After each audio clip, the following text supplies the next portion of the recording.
Muy buenos días a todos, bienvenidos, bienvenidas. Mi nombre es Horacio Urteaga y esta mañana vamos a continuar con nuestra serie de estudios en la carta a los romanos. Hoy día vamos a seguir avanzando con el capítulo 3. Hoy día vamos a intentar abarcar hasta el versículo 20. Nos quedamos el día de ayer hasta el 8. Pero como siempre, ustedes saben, tenemos que entrar en contexto. Pablo está argumentando en esta primera fase de la carta la pecaminosidad de todo ser humano. Pablo quiere mostrarle a los romanos la importancia y la profundidad del Evangelio, las buenas noticias de salvación, que Pablo las entiende como suyas, mi Evangelio, aquellas buenas noticias que él predica en el mundo gentil y que no se las ha podido contar a los romanos porque Pablo aún no conoce personalmente a esta iglesia. Así que el propósito principal de la carta es expander esas buenas noticias, ese mensaje de salvación para ellos. Lo que ha hecho Pablo a partir del versículo 16 y 17 del capítulo 1 es poner, por así decir, el eslogan, la tesis, el resumen principal de todo lo que él va a ir desglosando en el transcurso de los capítulos.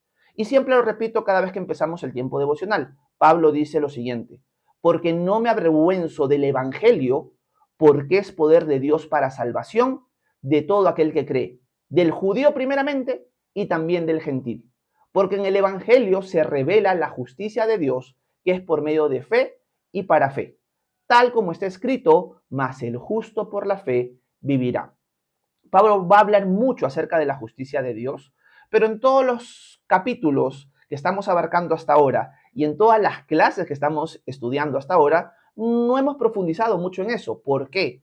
Porque Pablo, luego de soltar esta tesis, este mensaje central que él va a exponer, va a empezar tocando la parte negativa de esta buena noticia.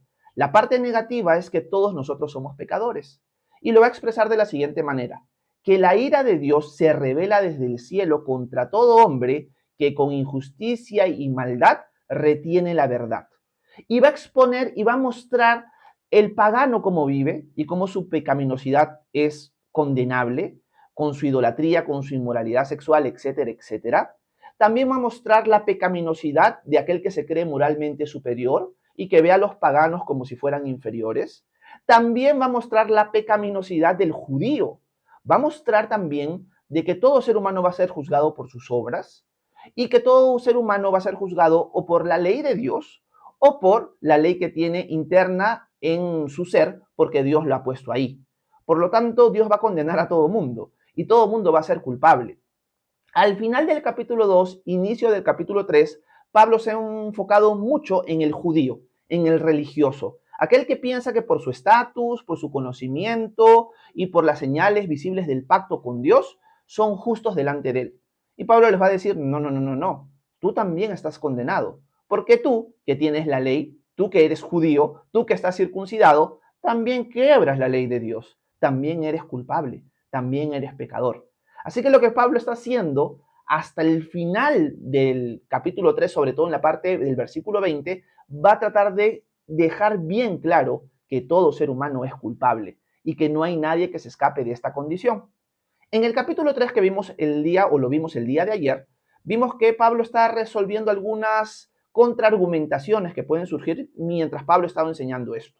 El judío entonces, ¿qué beneficios tiene? ¿Tiene algún beneficio? La respuesta es sí, tiene muchos beneficios. El primero y el principal es que tiene la palabra de Dios. Por lo tanto, puede conocer quién es el Dios verdadero y puede saber cómo conducirse agradándole a Él. Y se levantan algunas preguntas: pero si el pecado de los judíos ha hecho resaltar la justicia de Dios, ¿por qué Dios los declara culpable? Y Pablo dice: estas son tonterías, porque Dios sigue siendo justo y el ser humano sigue siendo culpable. Si Dios no juzgara al culpable, ¿cómo podría juzgar el mundo? Y empieza a resolver distintas cuestiones que estudiamos el día de ayer. Hoy va a cerrar la cuestión. Hoy día llegamos hasta el final de la argumentación de encerrar todo bajo pecado, poner a todos como culpables. Y lo va a hacer de una manera magistral usando versículos bíblicos y cerrando la idea de que la ley tiene un propósito específico para nosotros. Así que va a ser una lección muy interesante para nosotros esta mañana y nos va a enriquecer, pienso yo, mientras vamos avanzando versículo tras versículo. Contexto nuevamente: estamos hablando todavía del judío, todavía del pueblo de Israel. Y vamos a ver qué es lo que Pablo sigue argumentando en el versículo 9 del capítulo 3 en adelante. Dice lo siguiente el apóstol Pablo: Entonces, ¿qué? ¿Somos nosotros, o sea, los judíos, mejores que ellos? De ninguna manera, porque ya hemos demostrado que todos, judíos y no judíos, están bajo pecado. Este versículo 9 es muy importante porque este versículo 9 nos ayuda como una pieza de interpretación en los capítulos anteriores. Si alguien mientras leía conmigo el final del capítulo 1, capítulo 2 y capítulo 3 decía, Horacio, pero yo no concuerdo en que Pablo esté queriendo meter a todos bajo pecado, con el versículo 9 Pablo nos deja claro que sí. Pablo empieza diciendo, entonces, ¿qué diremos? ¿Somos nosotros los judíos que tenemos la palabra de Dios mejores que el resto? Y Pablo dice, en ninguna manera. Sí, los judíos tenemos privilegios porque hemos tenido los oráculos, la palabra de Dios, pero no somos mejores que nadie. ¿Por qué Pablo dice? Porque ya hemos demostrado desde el final del capítulo 1, capítulo 2 y de la primera parte del capítulo 3 que todos estamos bajo pecado. O sea, todos somos pecadores. Por lo tanto, un judío, aunque tiene privilegios, no se puede creer mejor que nadie. Porque al final, delante de Dios, en el día final, en el juicio, todos vamos a ser juzgados de la misma manera. El judío como el gentil. A pesar de los privilegios que tuvo el judío, va a ser juzgado exactamente igual. Vamos a estar, por así decirlo, figurativamente desnudos delante de Dios y vamos a ser juzgados de acuerdo a nuestras obras. Alguien que por primera vez está por aquí va a decir, Horacio, pero ¿por qué juzgado por nuestras obras? Esto lo hemos respondido en clases anteriores, pero les adelanto que nosotros, si estamos en Cristo, vamos a ser juzgados por las obras de Cristo. Por lo tanto, vamos a entrar a su presencia y vamos a pasar libres, no por nuestra justicia, sino por la justicia del Señor. Pero Pablo aún no ha llegado a ese punto en ese texto. Por lo tanto, todos vamos a ser juzgados exactamente igual. Ahora, aquí tenemos que decir algo importante como aplicación. Nosotros, y eso he tratado de hacerlo en las clases anteriores, también podemos ir en la misma dirección que los judíos lo hicieron. ¿A qué me refiero? Nosotros también en algún momento en nuestras vidas, por el conocimiento que tenemos, por ser parte de la iglesia, etcétera, etcétera, nos podemos considerar mejores que el resto. Y esto estaba pasando con la nación de Israel. Se consideraban superiores, mejores, por tener la palabra de Dios, por haber estado en un pacto con el Señor, por la circuncisión, etcétera, etcétera. Por lo tanto, esto también puede suceder con nosotros. Nosotros como cristianos nos podemos sentir superiores por los privilegios que tenemos. Tenemos la palabra de Dios, tenemos un pacto con Él en el nuevo pacto, etcétera, etcétera. Pero tenemos que recordar algo fundamental. Si tú ya eres parte del pueblo de Dios, tú también eres un pecador. Y si tú eres parte del pueblo de Dios es por gracia, es un regalo, es por la misericordia, por el amor de Dios. No porque tú te lo merezcas, no porque tú eres superior al resto, no porque tú te has ganado la salvación. El judío que pensaba que se había ganado la salvación por ser judío, en verdad estaba condenado.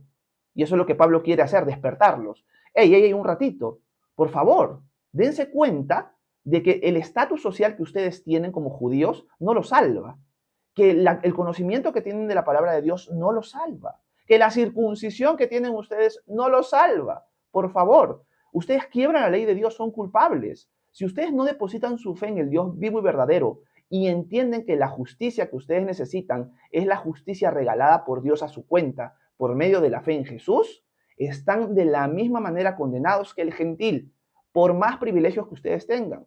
Igual puede suceder con nosotros. ¿Por qué? Porque puede haber entre nosotros esta mañana personas que tradicionalmente son cristianas, van a la iglesia, sus papás han sido cristianos, por lo tanto ellos lo siguen haciendo y piensan equivocadamente o pensamos equivocadamente que por tener el título de cristiano y la palabra de Dios somos salvos. Pablo nos dice, no es así.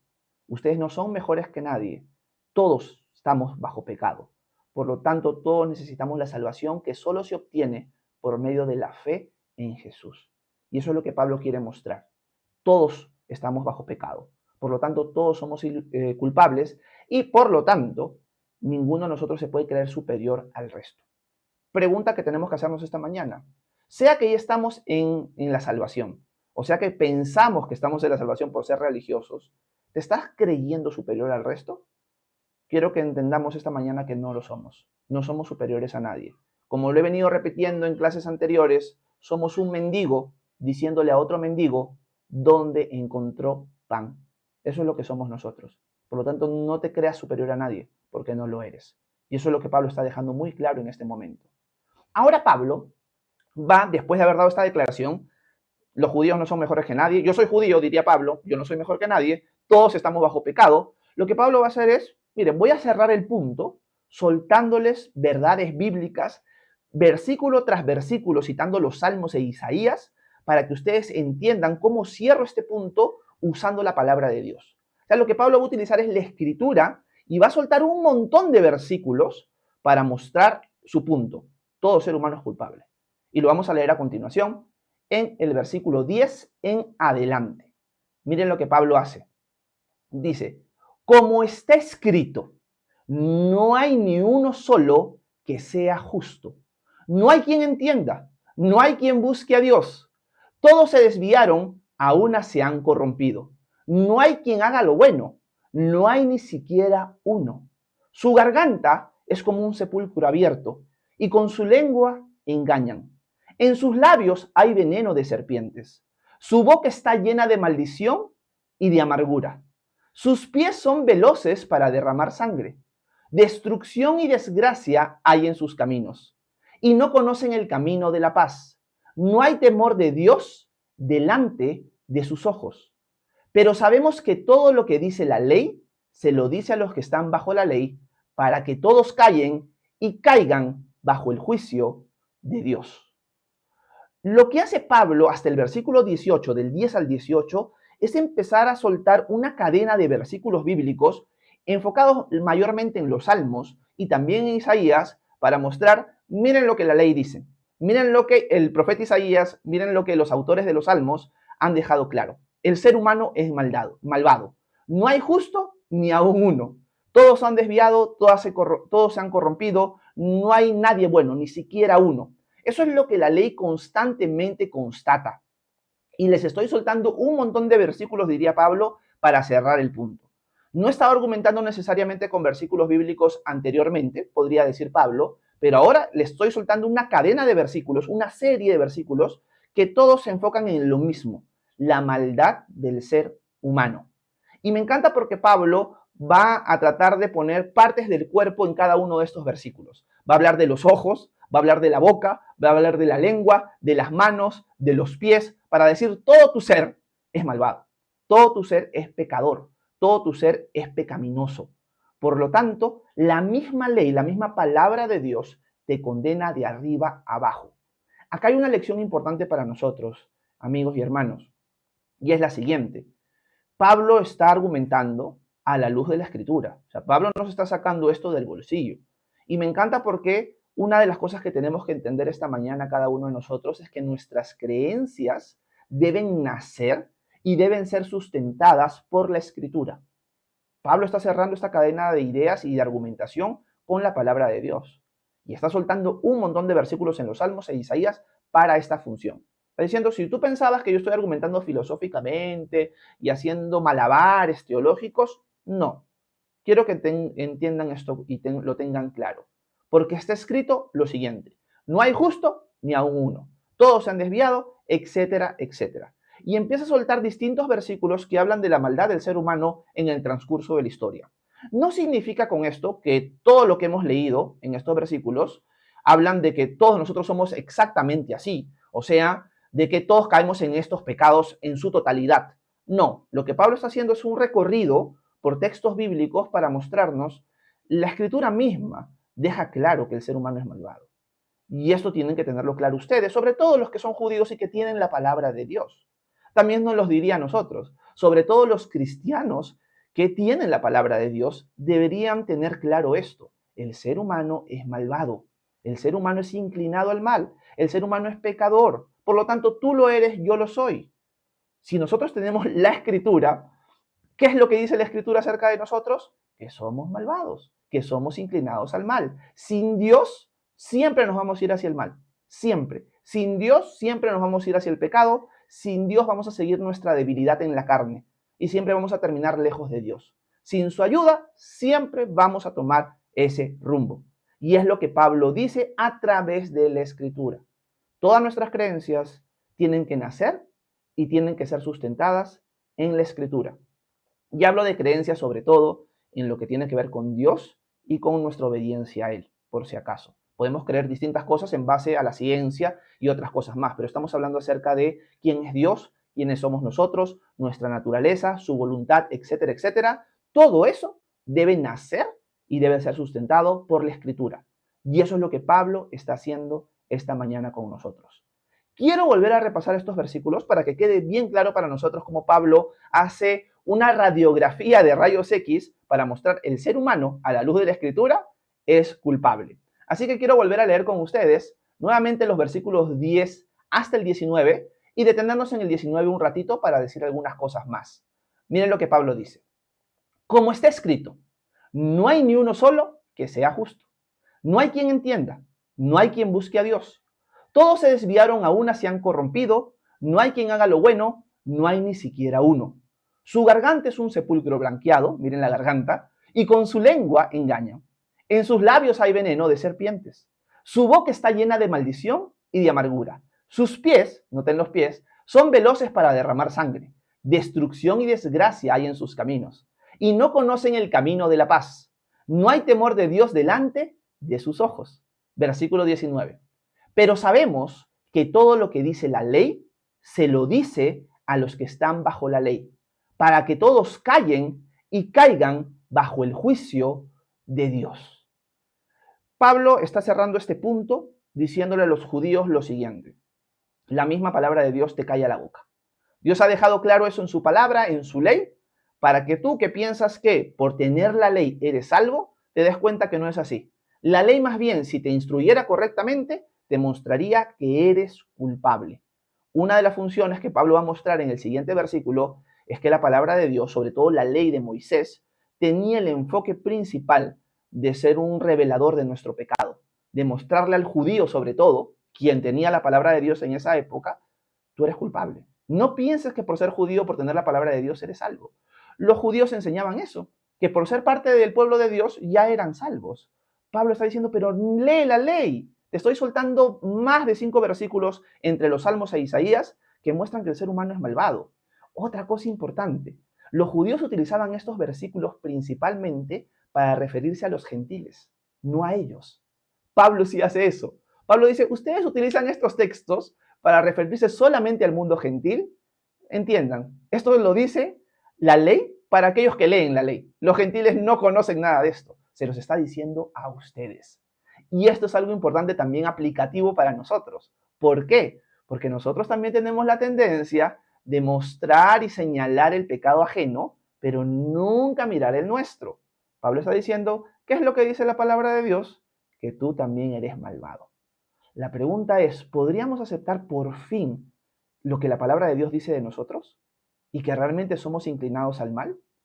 ¿Realmente llegará el momento en que los cristianos podamos aceptar eso?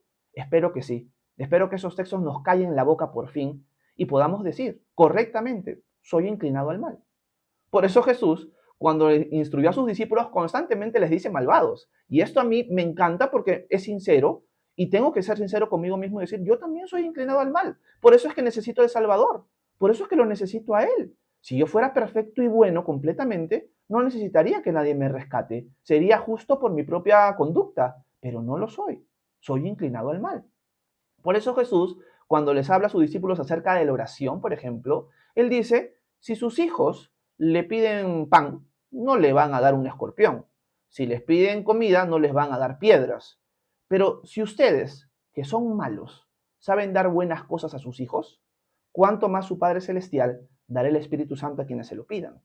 Jesús le deja claro a sus discípulos, si ustedes son malos, siendo malos, saben dar buenas cosas a sus hijos, ¿cuánto más el Padre Celestial les dará buenas cosas o el Espíritu Santo a quienes se lo pidan? Jesús siempre lo dejó claro y Pablo nos lo está dejando claro esta mañana. Si tú te creías que por ser cristiano eres una buena persona, te estás engañando a ti mismo. Quizás ni siquiera eras cristiano. Quizás solamente tienes la etiqueta porque siempre pensaste que por serlo nada más eras salvo. Y no es así. Nosotros somos cristianos por medio de la fe en Jesús. Nosotros somos rescatados cuando reconocemos primero que somos culpables y que el único que nos puede rescatar y salvar y declarar justos es el Señor. Pablo ahora en el versículo 20, y con esto vamos a terminar, va a cerrar la cuestión.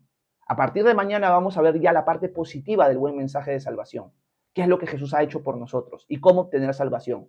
Pero ahora en el versículo 20 va a cerrar completamente ya su argumento que empezó en el versículo 1:18, que todos estamos condenados. Y miren lo que Pablo va a decir en el capítulo 3, versículo 20, y con esto acabamos nuestro devocional de hoy. Miren lo que el texto dice. Ya que nadie, vuelvo a repetir, ya que nadie será justificado delante de Dios por hacer las cosas que la ley exige, pues la ley sirve para reconocer el pecado. Me encantó este versículo. Pablo cierra su argumento por fin en el versículo 20 del capítulo 3 diciendo, entiendan esto, hermanos, nadie es declarado justo, eso es lo que significa justificado, nadie es declarado justo por guardar la ley, por obedecer las obras de la ley o por hacer las obras de la ley. Las obras de la ley son buenas por si acaso, pero nadie puede ser declarado justo, volverse justo por guardarlas, porque siempre de alguna u otra manera las va a romper. Así que nadie puede obtener su justicia por guardar las obras de la ley. Ese no es el propósito de las obras de la ley. Más bien, ¿cuál es el propósito de la ley? El propósito de la ley, el propósito inicial de la ley es mostrarte que tú eres pecador. Por lo tanto, la ley es buena, pero la ley tiene una función, mostrarte que tú no das la talla, mostrarte una línea recta y que tú cuando tratas de acoplarte a ella te das cuenta que eres una línea torcida. Esa es la función de la ley. Pablo en otras cartas, y en esta carta a los romanos quizás más adelante también, va a mostrar otras funciones de la ley. Por ejemplo, en los Gálatas va a mostrar que la ley tenía la función de ser un tutor, un maestro, que te iba llegando a entender, necesito un Salvador. Y cuando te llevaba a Cristo, la función del tutor queda por fin cumplida. Así que ya no estamos bajo la ley, porque su función era llevarnos a Jesús. Pablo acá está enseñando que la ley no tiene la función, eso es importante, de declararte justo. No te puede hacer justo. Por más que busques a partir de hoy guardar las obras de la ley descritas en la ley de Moisés, no vas a poder ser declarado justo por eso. Esa no es la función de la ley. ¿Cuál es la función de la ley? Mostrarte que necesitas un Salvador. Mostrarte que eres culpable. Y Pablo cierra magníficamente en el versículo 20 con esto. Por lo tanto, el devocional de hoy tiene una connotación un poco negativa, porque todo lo que hemos ido viendo en el capítulo 1, versículo 18 en adelante, tiende a eso, tiende a dejarnos completamente claro que el gentil, el moralista, el judío, el religioso, todos al final somos culpables. Pregunta para nosotros, ¿lo entenderemos por fin? ¿Es solamente por medio de la fe en Jesús? ¿Es solamente cuando Dios nos declara justos, cuando nos da su justicia, que nosotros vamos a ser declarados delante de Dios, justos delante de Él, y nos va a dar el poder para poder vivir justamente? Alguien podría también hacerse la siguiente pregunta. Horacio, Pablo ha empezado a tocar y hablar y usar la palabra pecado en este contexto. A partir del versículo 9 se usa la palabra pecado, antes no. ¿Qué es lo que Pablo quiere decir con pecado? Yo creo que una forma fácil de entender lo que es pecado en general para los autores bíblicos es todo lo contrario a la fe. Pecado es todo lo contrario a la fe.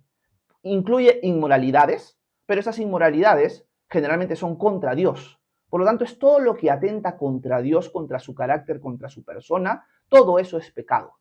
Por lo tanto, nosotros tenemos que reconocer, constantemente yo actúo en contra del carácter, la voluntad y la persona de Dios. Por lo tanto, soy pecador. Así que soy culpable y necesito un Salvador. Ese Salvador, por amor a nosotros, se ha manifestado en Cristo Jesús. Y Él ha muerto por nosotros, ha sido sepultado, para que ahora por medio de la fe en Él podamos ser declarados justos y se nos dé el poder para poder vivir justamente. Imperfectamente mientras estamos en este cuerpo, pero por fin tener el poder de Dios para poder vivir como a Él le agrada. Así que esa es la buena noticia al final que Pablo va a ir contando a partir del versículo 21 que empezaremos a ver el día de mañana. Así que prepárense porque por fin vienen las buenas noticias ya detalladas en el texto bíblico. Pablo cerró con la cereza en el pastel de este versículo 20 y ahora viene lo mejor. Así que atentos para el día de mañana para seguir estudiando las buenas noticias de salvación poco a poco. Bueno, dicho esto, espero que este tiempo devocional haya sido de edificación y de bendición para ustedes. Si tienen alguna pregunta, alguna duda, algún comentario, por favor háganmelo saber, que con gusto voy a intentar responder sus preguntas a continuación. Muchas gracias por su atención. Que Dios los bendiga a cada uno de ustedes. Bueno, gracias a todos los que han estado presentes. Ahora vamos a pasar un tiempo de preguntas y respuestas. Déjenme apagar un ratito la grabación de la cámara para poder conversar con ustedes y responder sus inquietudes bíblicas hasta las 10 de la mañana. Así que espero que haya sido de edificación, que se haya podido entender el texto y poder conversar con ustedes. Obviamente, como la mayoría de ustedes sabe, el tiempo de preguntas y respuestas puede ser diverso, no solamente lo que hemos visto. Así que si tienen dudas sobre Dios, el cristianismo o la Biblia, en general, las pueden dejar en los comentarios. Una de las formas en las cuales me pueden apoyar un montón es dándole tap tap a la pantalla varias veces, porque así permiten que el algoritmo de TikTok alcance a más personas. Así que se los agradecería un montón si me pueden ayudar así. Y bueno, voy a subir para leer sus comentarios, sus saludos, y si pueden cuéntenme de qué parte del mundo nos visitan. ¿Ok? Déjenme ver. Me quedé por el comentario de Harold. Ok, también leí el comentario de Steven. No había saludado a Hija de Dios. ¿Cómo estás, Isabel? Bienvenida, gracias por estar con nosotros. Quiero saludar a Jesús, a Ismael y a Ricardo por los regalitos que me han enviado en el transcurso del devocional. Muchas gracias, hermanos, por su apoyo y qué bueno verte por aquí, Jesús. Espero que esté bien y que te esté yendo bien en tu trabajo hoy. Déjenme ver por aquí. Vamos a seguir leyendo algunos comentarios más. Ya saben que pueden dejar sus preguntas bíblicas. Con gusto las responderé si me alcance el tiempo. Déjenme ver, ya estamos por Hija de Dios. Quiero saludar a Nísida. ¿Cómo estás, Nísida? Un abrazo hasta Lima. Quiero saludar a Brian. Mi querido Brian, un abrazo hasta Tacna. Dios te bendiga. Erika, un abrazo hasta Lima también. Buenos días. Déjenme ver por acá. Marta Luz dice, ¿es de la Iglesia Católica? Sí, Marta, pero no romana. No soy católico romano. Soy católico porque soy parte de la Iglesia. Mi Señor y Salvador es Jesucristo. Pero no soy parte de la Iglesia Católica romana. Gracias por tu pregunta, Marta. Sheyiya, creo que es. No sé cómo pronunciar. Yasmín, te voy a decir. Gracias por estar con nosotros. Dice, te equivocas. ¿Pasarás libre? No. El juicio son para las dos casas, Judá e Israel. Efraín, la iglesia. No estoy segura a qué se refiere. Bueno, solamente hemos estado leyendo el texto bíblico que nos compete el día de hoy, así que no sé qué querrás decir con eso. Jesús dice, bendiciones, hermano. ¿Cuánto me alegra ver más de 120 conectados mirando el live? Sí, qué alegría, Jesús. Un abrazote hasta Carolina del Norte. Magdalena dice, apóstata. No sé por qué me ha dicho apóstata. Reina, un abrazo hasta Lima. Buenos días. Jocelyn, hasta Huaraz, un abrazote. Yanina, bendiciones hasta Lima. Gracias por estar con nosotros hoy. Miranda Confecciones dice, ni aún uno. Gracias, Miranda, por tu comentario. Está citando a Pablo, usando los textos bíblicos que usó en Salmos y en Isaías. María Tineo dice, Dios te bendiga. Un abrazo, María. Gracias por estar con nosotros. Estrellita dice, así es. Mi hermano aparece por acá y dice, excelente enseñanza. No ha estado seguro. Verónica dice, amén. Qué confrontada me sentí. Es más atacada. Gracias, pastor. Mucho que meditar acerca de mí. Un abrazo, Vero. Bueno, lo bonito es que al final es el texto bíblico el que nos habla, ¿no? A través de su espíritu. Gracias, Vero. Estrellita dice, así somos, por eso necesitamos ayuda. Amén, amén, amén. Magdalena González dice, bendiciones, pastor. ¿Cómo estás, Magdalena? Bienvenida a este canal. Richie dice, la ley fue un ayo, tutor, Gálatas 3:24. ¿Sí? Ese es otro propósito de la ley que Pablo no cita en Romanos, pero que sí lo cita en Gálatas. Acá el que está citando principal e inicialmente es la idea de que la ley nos sirve como un espejo que nos muestra que somos culpables. Es para entender el pecado. Noten esto, si nosotros estudiamos muy bien el Nuevo Testamento y vemos cómo los apóstoles expresaron el propósito o los propósitos de la ley, siempre va a ser como algo que nos lleva a Cristo y ya no nos sujeta a ella, o sea, a la ley. Hoy en día hay muchos grupos religiosos que quieren volver a la ley, como sucedió con los hermanos en Galacia, que fueron arrastrados por falsos maestros a esto. Así que hay que tener cuidado. Hay que tener mucho cuidado porque van a encontrar en internet un montón de... En algunos casos pueden ser hermanos y en otros casos no, que son falsos maestros, que van a querer arrastrar a la gente a la ley. Hay que tener cuidado con eso. Laura dice, así es. Richie dice, ahora somos libres en Cristo. Amén, amén, amén. Laura dice, muchas gracias, me gusta mucho Romanos. Un abrazo, Laurita, qué bueno. John, ¿cómo estás? Buenas. Quiero saludar y darle las gracias a Jorgelina también hasta Argentina. Gracias, Jorgelina, por la rosita. Nícida dice, gracias, pastor. Margarita, si no me equivoco, Ojeda dice, amén. ¿Cómo estás, Margarita? Bienvenida. John dice, ¿de qué congregación vienes? Yo vengo del movimiento de Calvary Chapel. no es una denominación en específico, es un movimiento más, aunque al final es una congregación, también una denominación. Ahorita pastoreo una iglesia independiente en verdad, pero vengo de esa tradición cristiana. Verónica dice, amén, gracias pastor, de nada. Harold dice, esa melena de león, dice, si no sé quién me la regaló. Déjenme ver por aquí. Miriam dice, gracias, muy claro todo. De nada, Miriam, para servirte. Magdalena dice, ¿a qué hora se conecta, pastor? Siempre a las 9 de la mañana, hora Perú. De lunes a viernes, 9 a.m. hora Perú, siempre estamos por acá estudiando Romanos. De martes a viernes, sobre todo.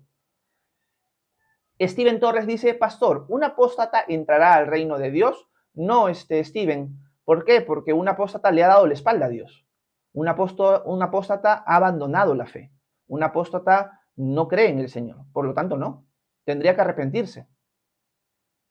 Déjenme ver. Nancy Luna dice, pastor, buenos días. ¿Podría orar por mí? He estado batallando mucho con la ansiedad. Un abrazo, Nancy, hasta México para ti, para Daisy, para Danielita. Vamos a aprovechar y vamos a orar por Nancy, ¿ok?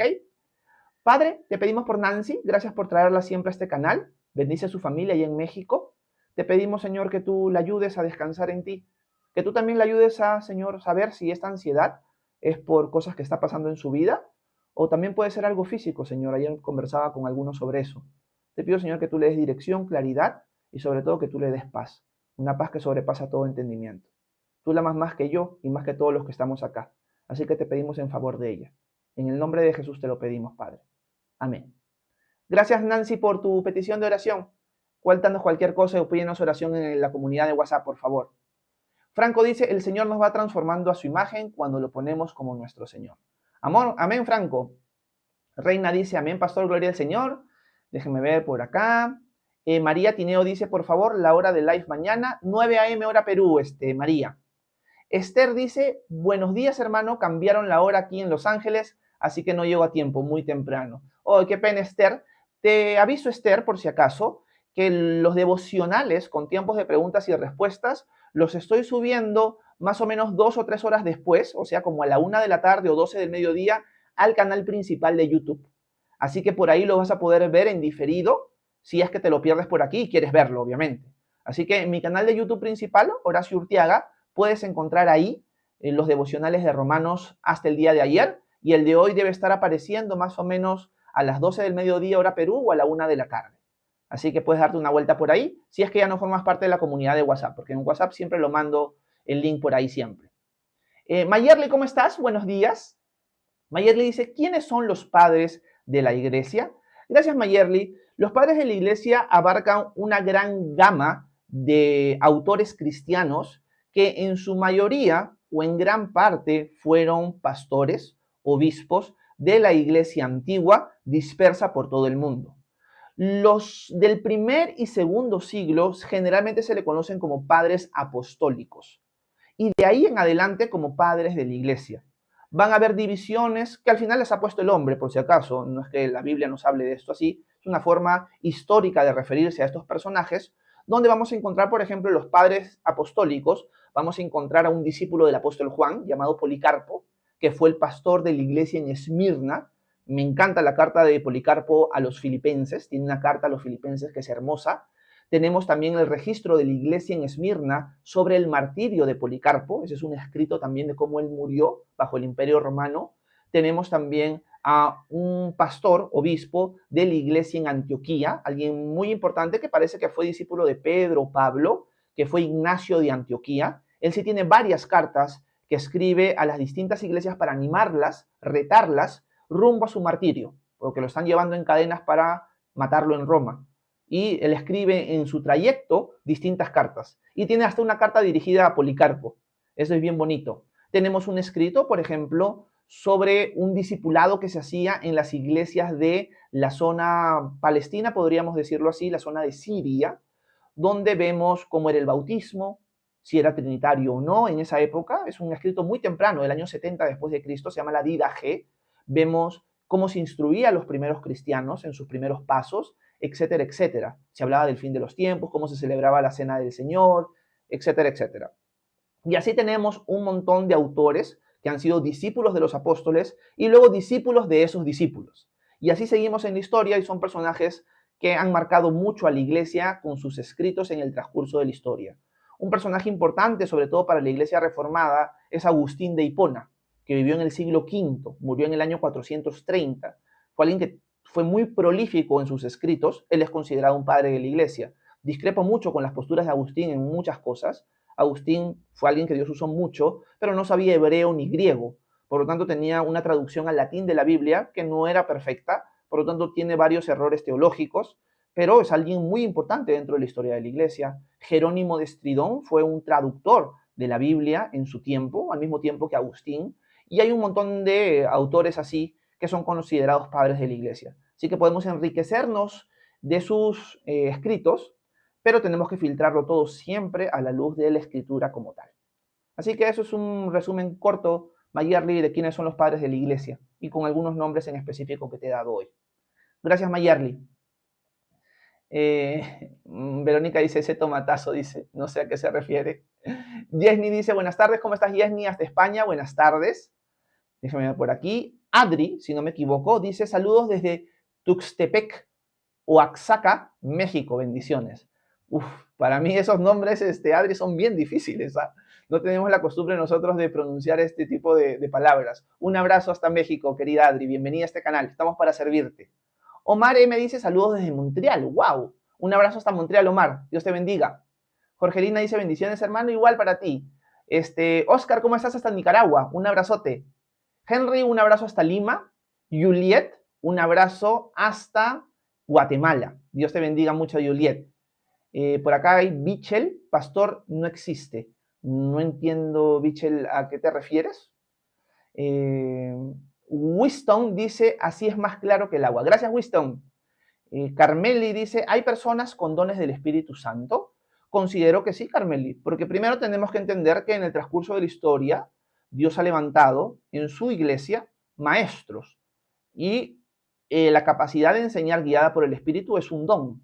Por lo tanto, todavía hay personas con dones del Espíritu.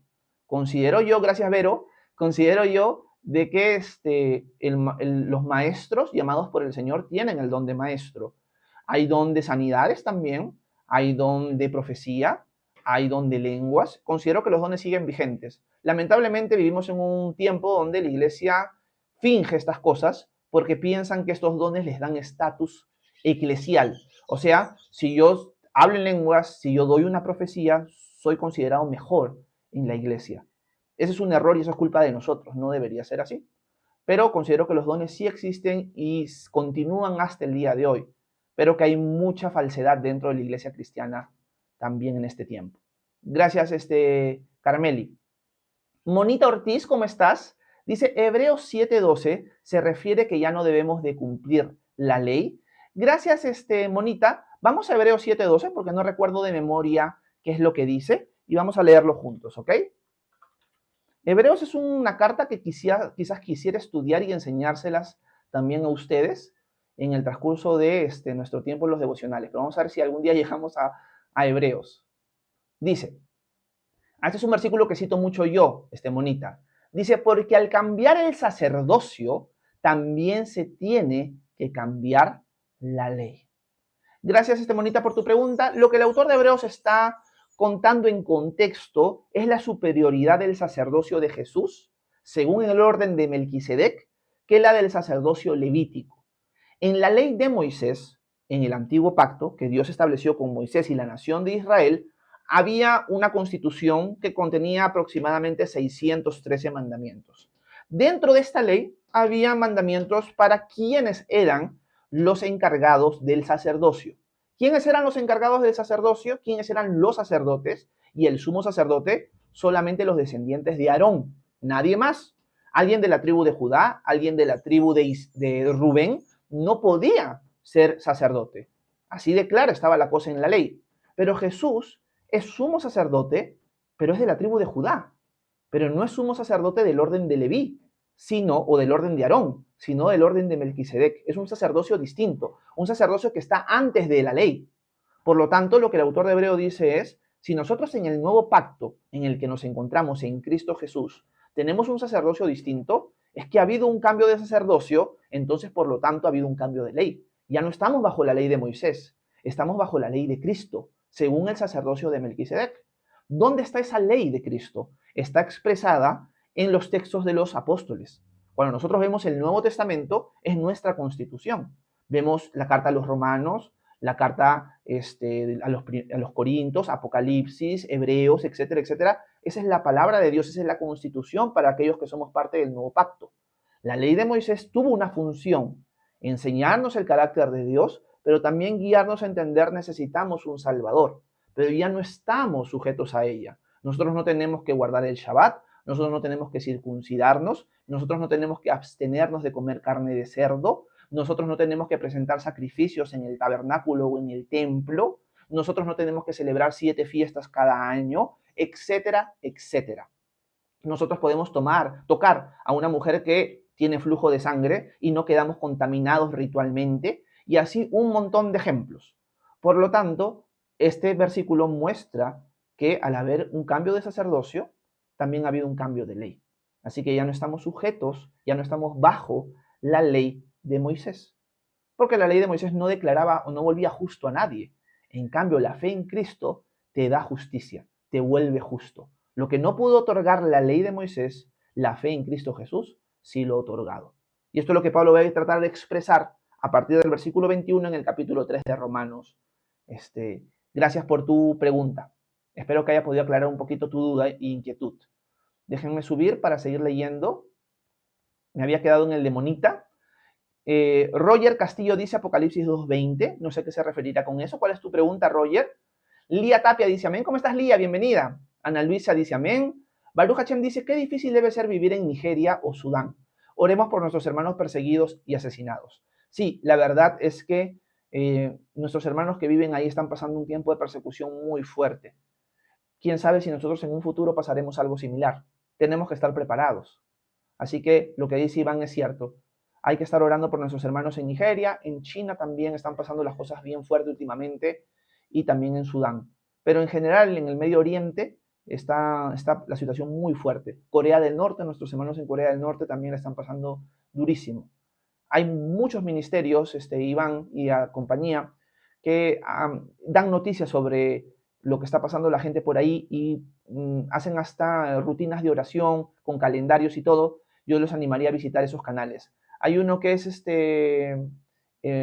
¿cómo se llama? La Voz de los Mártires. Ese es un ministerio que yo sigo mucho y ahí se pueden enterar distintas cosas. También hay Puertas Abiertas, si no me equivoco, es otro ministerio que les recomendaría revisar. Gracias, Iván, por tu comentario. Magdalena dice, no vayas más allá de lo escrito. No sé a qué se refiere Magdalena. Magdalena dice, un ángel vuela. No sé, ¿a qué te refieres, Magdalena? Gracias, Lía. Un abrazo. Estrellita dice, Ignacio de Antioquía lo iré a ver. Interesante. Un abrazo, Estrellita. Gladys Fraga dice, ¿qué opinas de Lutero? Bueno, Martín Lutero fue un personaje que Dios usó grandemente, no por voluntad de él. Cuando uno lee la historia, he estado leyendo un libro que se llama Las Reformas Protestantes. Me falta un poco para acabarlo, lo más probable es que esta semana lo acabo, en el cual se está detallando históricamente la vida de Lutero y de otros reformadores y su influencia. Lutero, cuando uno lee su historia, era un monje agustino, católico romano neto, con muchas creencias católicas romanas, y por cosas del Señor, un debate que él quería hacer privadamente con un grupo de teólogos en un pueblo donde no había mucho impacto social con el Imperio Romano, ni con el papado, ni nada por el estilo, se le escapó de las manos y este debate llegó hasta Roma. Por lo tanto, esto fue algo que incendió a una cultura que ya estaba asqueada de los problemas que habían sucedido o que estaban sucediendo con el catolicismo romano en su época. La corrupción papal, la corrupción de las indulgencias, etcétera, etcétera. Esto ya era algo que tenía asqueado a la gente, al pueblo. Entonces, cuando el escrito de Martín Lutero, las 95 tesis, que fueron publicadas en la Catedral de Wittenberg como un debate privado teológico entre estudiosos del catolicismo romano, que se dispersó, se le salió de las manos, esto no era para ser público, es más, Lutero al principio se molesta de que esto se haga público, encendió la pasión de las personas. Y Roma no buscó que Lutero dialogara con ellos, sino es retráctate, las cosas que estás diciendo están mal, punto. Y Lutero ahí se puso bravo. Y Lutero dijo, no, o sea, si no me convencen por la escritura, mi conciencia está cautiva de la palabra de Dios. O sea, yo no voy a dar mi brazo a torcer, lo discutimos, pero yo no voy a a cerrar la boca y decir, ay, perdón, porque ustedes me lo dicen nada más. Y Roma no supo manejar la situación y empezó a presionar mucho más a Lutero al punto de excomunicarlo, no sé cómo se le dice, no me sale la palabra en español, excomulgarlo creo que es, excomulgarlo de la Iglesia Católica Romana, se le condenó como hereje, y esto en lugar de calmar las cosas incendió más al pueblo. Entonces esto desencadenó hasta el apoyo de reyes y príncipes para Lutero y para los reformadores en general, porque ellos también estaban asqueados del poder que tenía Roma. Los mismos príncipes, los mismos gobernantes no tenían la libertad de gobernar sus naciones o sus pueblos por la bota sobre ellos de Roma, como tal, hablando del papado. Entonces ellos vieron todas estas cosas que surgieron como una oportunidad para quitarnos de en medio a Roma. Y surge la reforma protestante, ¿no? Lutero es solamente un desencadenante, pero hay varios reformadores. Tenemos a Juan Calvino por otro lado, tenemos a Ulrico Zwinglio por el otro, tenemos a Menon Simons por otro lado, tenemos a varios reformadores. No solamente fue Lutero, sino que Lutero fue, como por así decirlo, el principal o el primero entre iguales, ¿no? Pero lo interesante de estudiar la vida de Lutero y la reforma como tal es que él no buscó eso.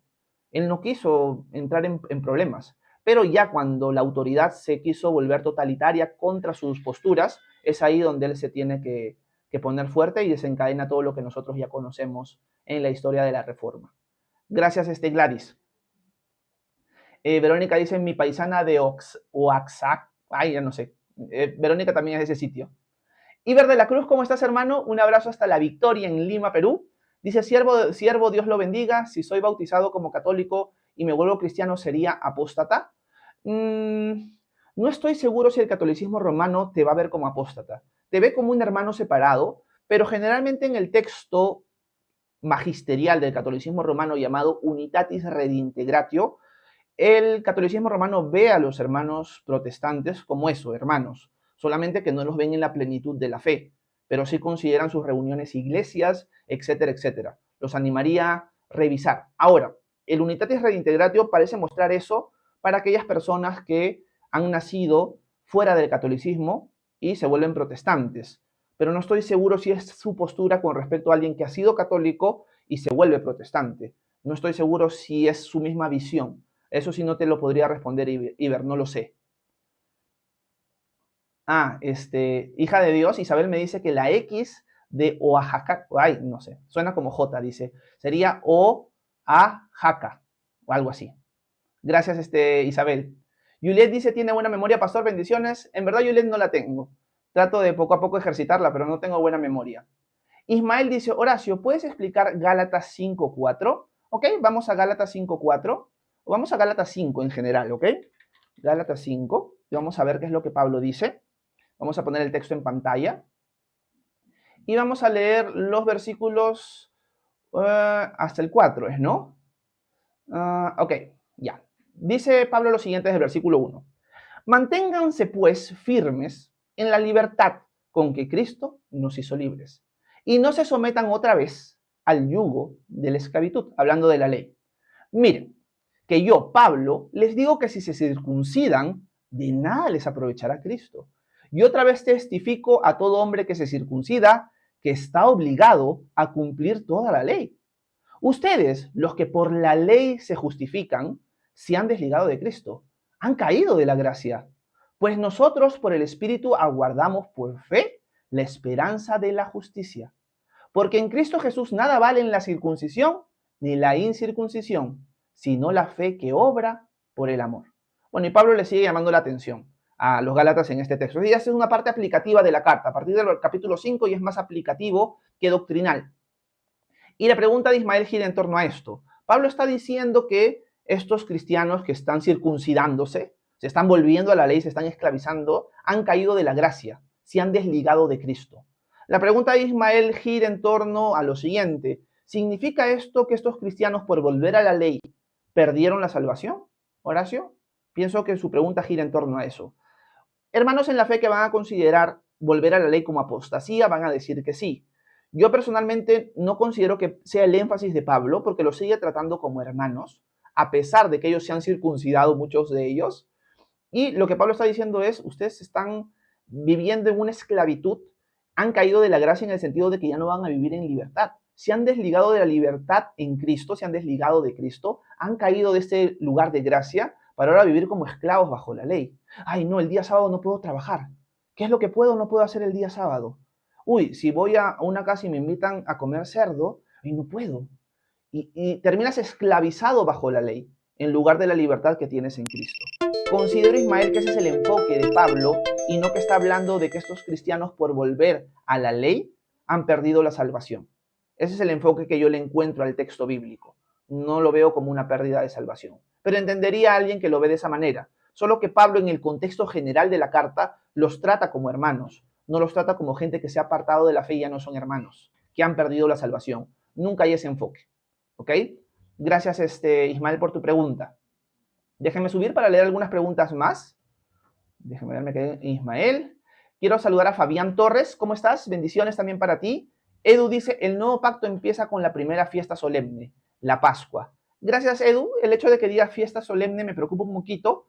No sé por qué lo dices así. Lo más probable es que sea de las raíces hebreas, pero quizás no. ¿Ok? Pero hay que tener, siempre tengo alerta mis sentidos cuando veo palabras así. ¿Ok? Felizmente que no has utilizado algo en hebreo, si no ya me hubiera confirmado más la cosa. El veterano dice, lamento decirte que estás equivocado. Gracias, el veterano. En la gran mayoría de lo que dice. La ley nunca fue de Moisés. Gracias, el veterano, por tu comentario. Yo sé que los de las raíces hebreas van a tratar de hacer esto. Ahora, el texto bíblico sí nos muestra a la ley refiriéndose como la ley de Moisés. Pero es obvio el veterano y todos los que están aquí, que nadie está diciendo que el autor de esa ley fue Moisés. Hay que leer Éxodo, y lo hemos estudiado ya todo Éxodo, 40 capítulos, para darnos cuenta que el que da la ley no es Moisés, obviamente. Es una forma, es una etiqueta de referirse a la ley de Dios dada a la nación de Israel por medio de Moisés. Nada más. Esta ley de Dios dada a la nación de Israel en el antiguo pacto es una ley para la nación de Israel en el antiguo pacto. Nosotros no somos la nación de Israel, nosotros no estamos en el antiguo pacto, nosotros estamos en el nuevo pacto. Esta es la ley de Dios, amén por eso. Pero Dios nos ha dado una nueva constitución a nosotros en el nuevo pacto. Al igual que la ley de Dios en el tiempo de Noé, en Génesis capítulo 9, capítulo 10, permitía comer de todo y era la ley de Dios, nosotros en el nuevo pacto podemos comer de todo, a diferencia de Israel que no podía comer de todo. Las tres son constituciones de Dios con propósitos específicos, con circunstancias específicas, para momentos en específico. Ninguna quita que sea la ley de Dios, pero Dios se relaciona y manda cosas dependiendo sus propósitos, las circunstancias, el tiempo, y esto no muestra que Dios esté contradiciendo, sino que tiene Dios propósitos y mandamientos distintos para cada época, no porque se esté contradiciendo, sino porque tiene un propósito en específico en cada momento y lugar. La generación de Noé, por mandamiento de Dios, podía comer de todo. Cuando Dios separa a Israel y lo quiere distinguir de las naciones, le prohíbe ciertos alimentos. ¿Porque esos alimentos sean malos en sí mismos? No, sino cada uno de nosotros que come cerdo se moriría por comer cerdo, sino porque quería distinguirlo de las naciones. Son propósitos distintos. Por lo tanto, hay que entender eso. Hay una ley general de Dios que está por encima de todo, pero Dios tiene leyes circunstanciales en los pactos que Él establece. Por ejemplo, matar está mal en todas las ocasiones posibles, en el sentido de asesinar a alguien. Dios lo condena. Eso podríamos decir que esta es una ley que sobrepasa los pactos. Pero la circuncisión, por ejemplo, el guardar el Shabbat, por ejemplo, no comer cerdo, son mandamientos que están dentro del contexto de los pactos que Él ha establecido y que no están por encima de la jerarquía de esos pactos. Por eso es que Noé podía comer de todo. Si no, desde el tiempo de Noé, Dios hubiera prohibido comer cerdo. Así que eso es lo que entendemos el veterano cuando leemos toda la escritura en su contexto. Lamentablemente la secta de las raíces hebreas le ha metido tanta cochinada a la gente en la cabeza que ahora caen igual que los gálatas. Creo que es necesario también estudiar Gálatas en algún momento. Gracias, el veterano. Edu dice, Melquisedec bendijo con pan y vino, así como Jesús en la Pascua. Gracias, Edu, por tu comentario. Mapping Nicaragua dice, Horacio, Dios te bendiga. Dime, ¿ustedes creen en la Trinidad como un solo Dios en tres personas? Por supuesto que sí, Mapping. Nosotros vemos a la luz del texto bíblico una verdad interesante, que es que Dios es uno, ¿ok? Dios es uno. Lo interesante es que la palabra que se utiliza para uno en el hebreo es hat, que es un uno compuesto. Pero el texto bíblico dice Dios es uno. Utiliza una palabra que no es de una unidad única, sino de una unidad compuesta. Y eso abre la posibilidad de que Dios sea uno, pero tripersonal, o bipersonal, o cuatripersonal. Pero mientras vamos avanzando en la historia de la salvación y vemos cómo Dios se ha ido revelando progresivamente en la historia, vamos viendo que este único Dios verdadero, Yahweh, subsiste en tres personas: Padre, Hijo y Espíritu Santo. Por eso todo cristiano, cuando se bautiza en el nombre del Padre, del Hijo y del Espíritu Santo, poniendo al Padre, al Hijo y al Espíritu Santo en el mismo lugar, en el mismo nivel. Por eso nos bautizamos en el nombre del Padre, del Hijo y del Espíritu Santo. Entonces sí, mapping. Consideramos que Dios es uno, que subsiste en tres personas.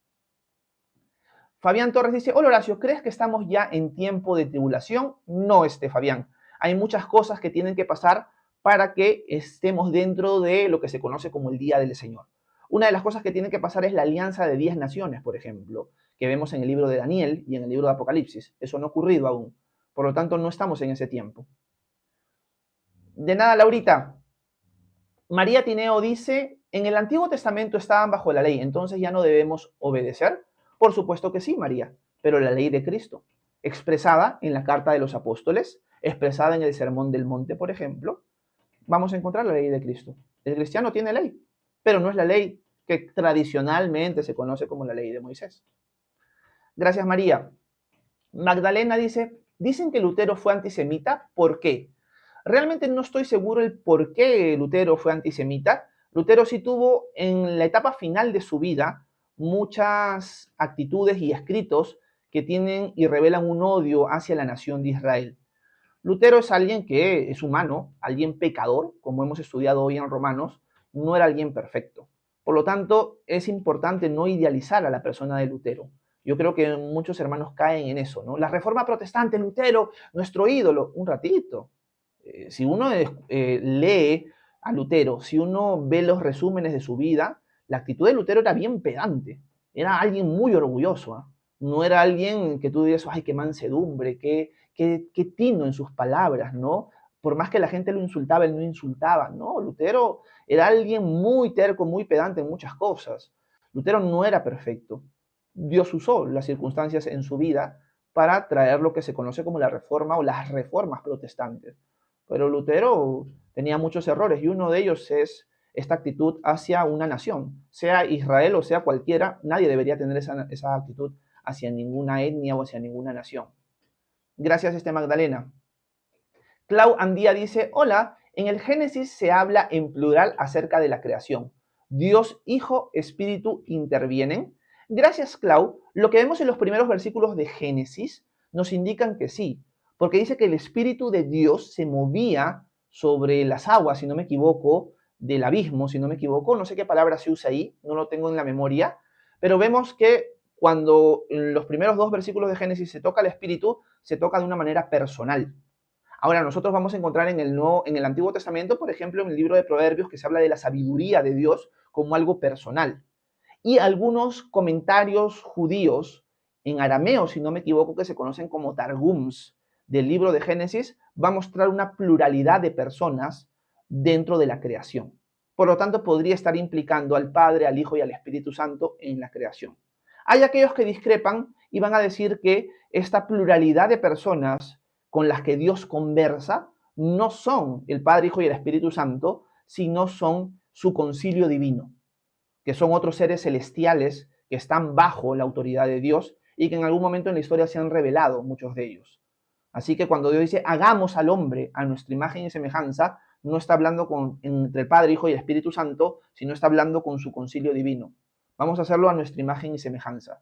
Hay discusiones teológicas con respecto a eso, Clau. Los padres de la iglesia sí lo entendían en un contexto trinitario. Eso sí lo tengo que aclarar. Ana María, ¿cómo estás? Buenos días hasta Cali, Colombia. Un abrazote. Granja Barbosa dice, catolicismo romano, dice, y se mata de risa. No estoy seguro a qué se refiere. Al-Ur, si no me equivoco, dice, si te vuelves a la ley, estás bajo la ley. Si te vuelves a la gracia, estás bajo la gracia. Simple. y la salvación es por gracia, no por cumplir la ley. Amén. Gracias, buen comentario. Jonathan Hernández dice, el que da la ley es Dios. Claro que sí, Jonathan. Déjenme ver. Alex dice, real, mi hermano. Un abrazo, Alex.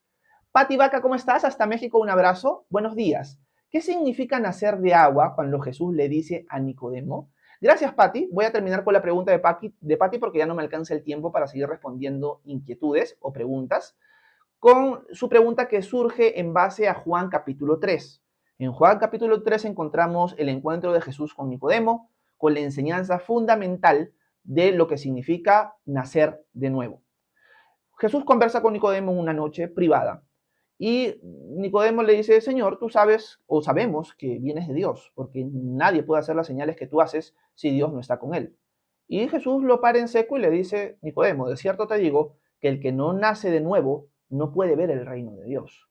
Nicodemo no llega a entender muy bien esto, porque dice, ¿pero qué significa nacer de nuevo? O sea, ¿significa que me tengo que volver a meter al vientre de mi madre y volver a nacer? Y Jesús le dice, Nicodemo, ¿tú eres maestro de Israel y no sabes estas cosas? Y una de las cosas que Jesús va a decir es que nacer de nuevo significa nacer del agua y del espíritu. Él va a decir, lo que es de la carne, carne es. Y lo que es del espíritu, espíritu es. No te maravilles de que te dije que es necesario nacer de nuevo. Ese es el contexto. Jesús dice, de cierto te digo, Nicodemo, que el que no nace de agua y del espíritu no puede entrar al reino de los cielos. Porque el que es nacido de la carne, carne es. Y el que es nacido del espíritu, espíritu es. Entonces la pregunta de Pati es, ¿qué significa nacer de agua, Horacio? Hay discusión con respecto a esto, Pati. Para mí, el contexto es claro. Para mí que Jesús diga nacer de agua y del espíritu, y luego nacer de la carne y del espíritu, está implicando que nacer de agua sería una forma de hablar de lo que es nacer físicamente. ¿Ok? No solamente nacer físicamente es necesario para entrar al reino de los cielos, Nicodemo. Como Pablo lo ha dejado claro en Romanos, no necesitas ser judío nada más para entrar al reino de los cielos. Tienes que nacer del espíritu. Y esto es por medio de la fe.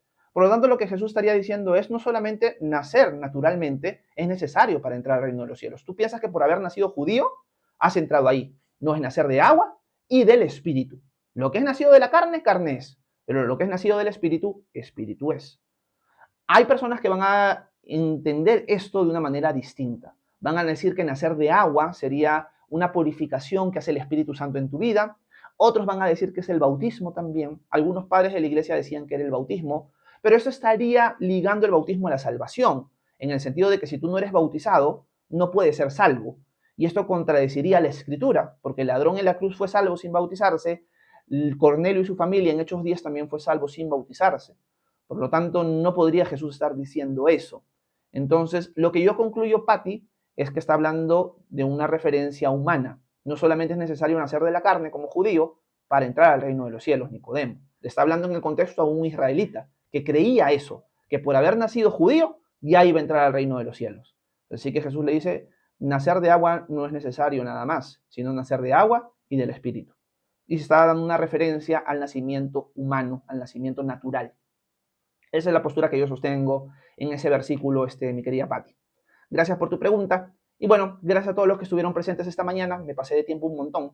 Así que voy a pasar tiempo con mi familia un ratito. Y bueno, nos vemos con algunos en WhatsApp por la tarde. Y también voy a subir este live al canal de YouTube en las siguientes horas. Si quieren formar parte de la comunidad de WhatsApp que tenemos, me escriben por privado acá a TikTok. Y yo con gusto les mando el link de invitación para que formen parte de nuestra comunidad. Nos vemos el día de mañana a 9 a.m. para entrar a la parte final del capítulo 3 de Romanos. Que Dios los bendiga. Nos vemos. Bye, bye.